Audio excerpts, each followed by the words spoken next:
I am the Philosophical Bachelor, and today I'm going to talk about who is the unhappiest person. At the eeriest hour of night, you arrive at a sudden clearing in a dense forest. The moon is hidden behind thick clouds, faint slivers of silver casting a deep gloom on the men gathered there who are about to convene the Fellowship of the Dead. You hide behind a thorny bush to observe its proceedings. The members are draped in dark scarlet robes, standing in a circle around a blazing fire, but the flames fail to illuminate their faces, only deepening the shadows. Are you intrigued? Perhaps before revealing the mystery of what was in store for the fellowship that night, I should tell you something about its author. Søren Kierkegaard is a truly inventive thinker, born in 1813 in Copenhagen, the capital of the Kingdom of Denmark. Either Or, published in 1843, is among his early works, the first which he wrote pseudonymously.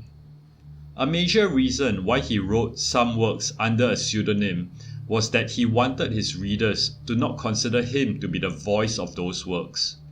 The purported author differs from his actual character, and in the first volume of Either Or, he spins a layered tale around the provenance of the book. The purported editor of the work is a Mr. Victor Eremita, who came across a writing desk in a second-hand shop and fell in love with it. After some melodrama, he finally bought it. One day he was in a rush, had to contend with a stuck drawer on the desk and grew angry, attacking it with an axe. Out popped a secret compartment containing a bunch of papers which he later took the liberty of publishing, which is the contents of this book, Either Or. In Volume 1, those papers were written by a person he named A. That is the narrative that Kierkegaard spun for us. A story within a story within a story. To be clear, Kierkegaard wrote the book, Either Or, where he contrived an editor named Eremita, who found papers authored by A. We are immediately 2 steps removed from the actual author, and that was what Kierkegaard intended. Volume 1 is about an aesthete named A. An aesthete is someone who loves beautiful things, a person who wants to enjoy pleasure and run away from boredom, where life is a work of art, an airy dance. Volume 2 is written by George Wilhelm, or B, who wrote letters to A, exposing the value of the ethical life. Volume 1 can be considered the either in the title Either Or, while Volume 2 is the or. However, if you think Kierkegaard is presenting either one of these two views as the only alternatives to life, think again. His actual view is not the either of the aesthetic life, nor the or of the ethical life. Instead, to learn his actual view, you have to encounter him in stages on life's way, where he reveals his true position of the best life, which is the religious life. If you enjoy riddles, you will find Kierkegaard's scheme fascinating. What is remarkable is that Kierkegaard presents each stage of life, each view, seriously. If you read only Either, that is Volume 1, you would think that Kierkegaard is a proponent of the aesthetic life. He is like a method actor, expressing the ideas of the aesthetic life so convincingly that you would swear that he must be an aesthete in order to be able to think so similarly to one. One of the confusing things about reading Kierkegaard is that the point of view presented in his texts can be rather contrary to his actual view. He is sometimes saying quite the opposite of his true intention, as is the case in Either Or.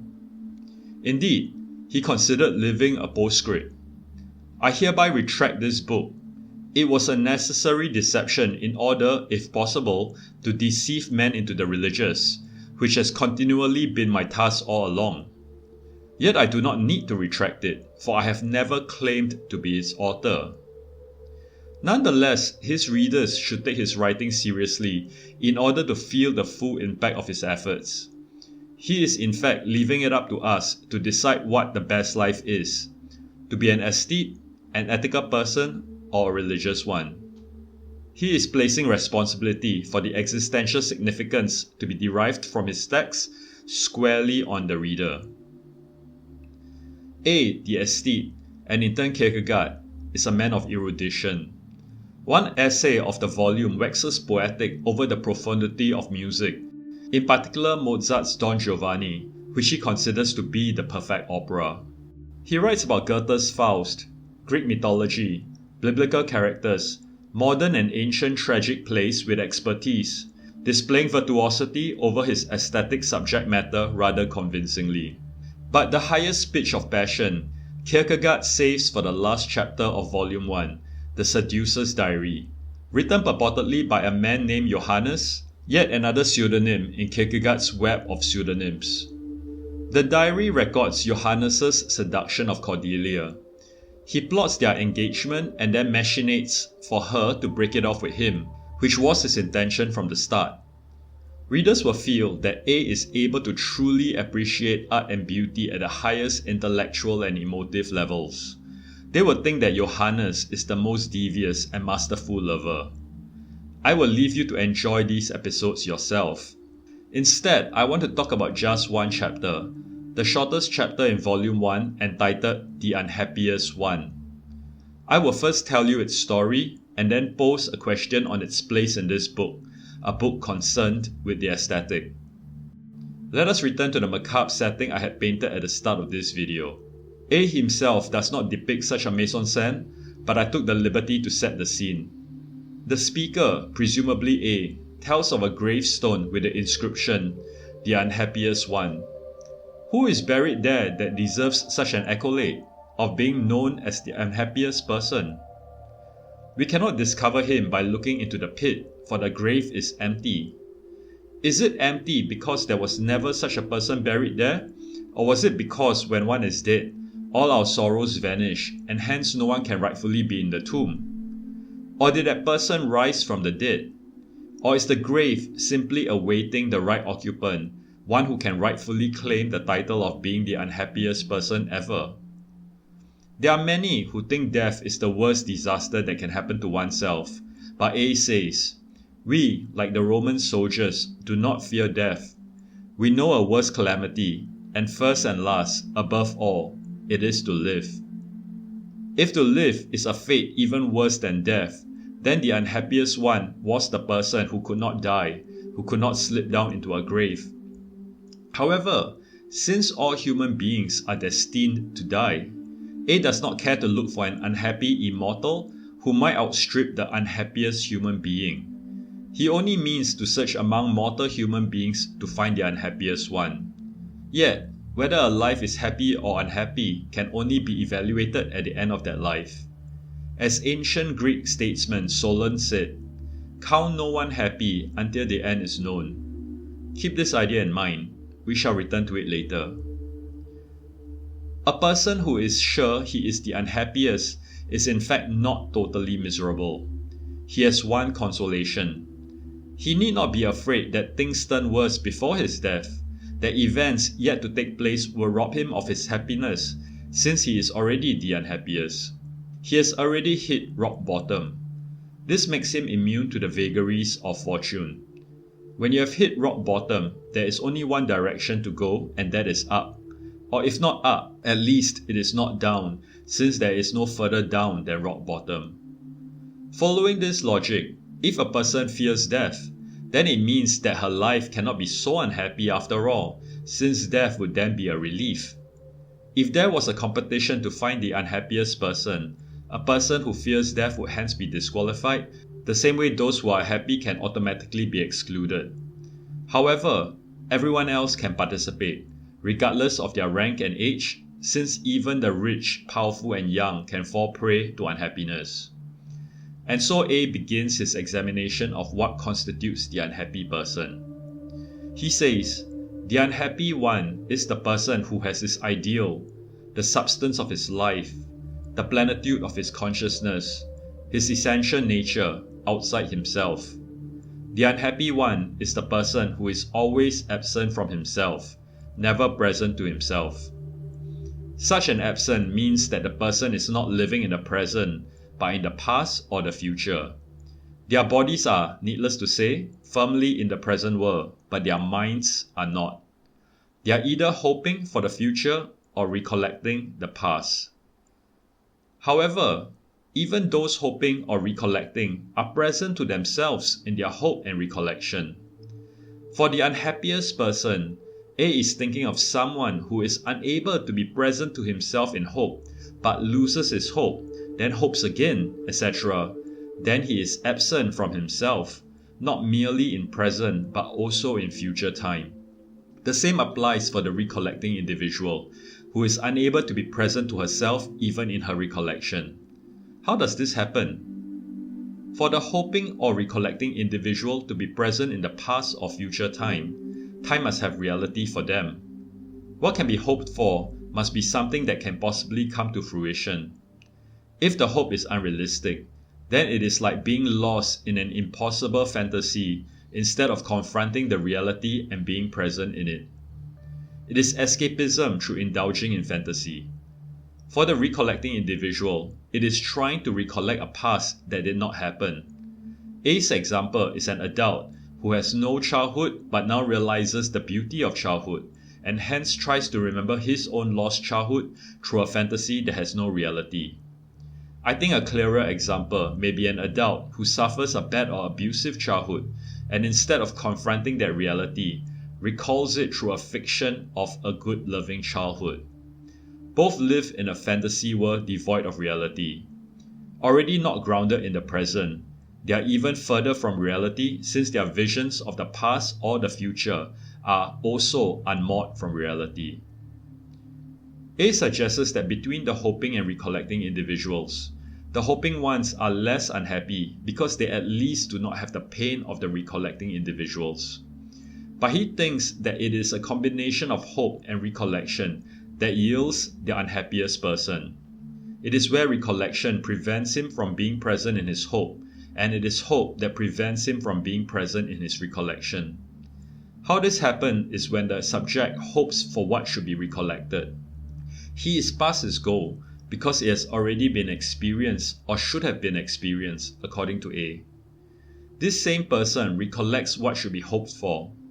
He has already encompassed the future in thought, has already experienced it in thought, and he recollects what he has experienced instead of hoping for it as A.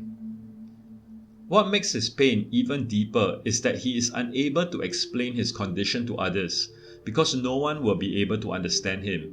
He is isolated. His calamity is that he came into the world too early and therefore continually comes too late, A says. Even when he gets what he wanted, it comes too late, and so it makes him unhappy rather than happy. If he had gotten that thing at the right time in the past, he would have been happy. Since he did not get it then, he was unhappy then. Instead, he receives his desires now, when it is too late, when he no longer cares for it. Because of his awareness of its lateness, the irony makes him even more unhappy. His life knows no purpose and has no content, A notes. He is already out of sync with the present since he is submerged in recalling the past or hoping for the future. Yet he is out of sync with the past, which has not yet arrived. He is also out of sync with the future, which has already passed. In a sense, he cannot die, for indeed he has not lived. In a sense, he cannot live, for indeed he is already dead, says A. He cannot even love, because love is a feeling that is of the present moment. He is permanently conflicted. He hates the world only because he loves it. He has no passion, not because he lacks it, but because at the same moment he has the opposite passion. He does not have time for anything, not because his time is filled with something else, but because he has no time at all. He is powerless, not because he lacks energy, but because his own energy makes him powerless, says A. It is like an autoimmune disease, where one's own immunity system fights itself. This unhappiest person fights himself. When he wins, he loses, and when he loses, he loses. There is no way for him to win. He is not dead, but neither is he really alive. However, if indeed this person is the unhappiest one, he can be happy since there is no further room to fall. Who indeed is the happiest but the unhappiest? And who the unhappiest but the happiest? And what is life but madness, and faith but foolishness, and hope but a staving off of the evil day, and love but vinegar in the wound, speaks A. How I interpret this is in the light of Solon, which I had mentioned earlier. Until the last moment of one's life, there is always the possibility of bad things happening, which can mar one's happy life. In addition, the person who is happiest is the one with the furthest room to fall, while the person who is unhappiest is the one with the furthest room for improvement and thus happiness. Hence, the happiest can become the unhappiest, while the unhappiest can become the happiest. Life is filled with uncertainty, and the tables can turn. However, if the happy lives in fear of such a threat, then their happiness is marred. A concludes the essay with this line: "The night is over, the day is beginning its unflagging activity again, never, so it seems, tired of repeating itself forever and ever." Whether we are happy or unhappy, the universe continues. Time keeps flowing. In the big scheme of things, we do not feature. An aesthete is one who chases pleasure and flees boredom and misery. So what is this speech on the unhappiest person doing in this book? What I suspect Kierkegaard is doing is hinting at a paradox, that the aesthete, far from being happy from the pleasures he procures, is the unhappier person that he writes off in this chapter. This view is shared by Kierkegaard scholars. According to A, an unhappy person, indeed the unhappiest, is one who is not living in the present. He is one who thinks that life is worse than death, that is lost in a past he did not actually live, is lost in a future which has already passed him by. He is alienated from himself, from his own reality, instead living in a fantasy world. But the illusion cannot hold. Such a person is all too often brought back jarringly to reality, which he cannot abide by. He wants to return to the pleasure of the fantasy. Yet while within the fantasy, he has an uneasy nagging feeling of its unreality, sensing that it is a bubble, an illusion which will burst, casting him back to hateful reality, and leaving him with a sense of emptiness, alienation, and dissonance. He does not have to live that way. It is up to him. Happy or unhappy, living with one's mind firmly planted in reality, or living in a dream, is of no consequence in the scheme of things. It is up to us if we want to be an aesthete or otherwise. The universe does not care. Thank you.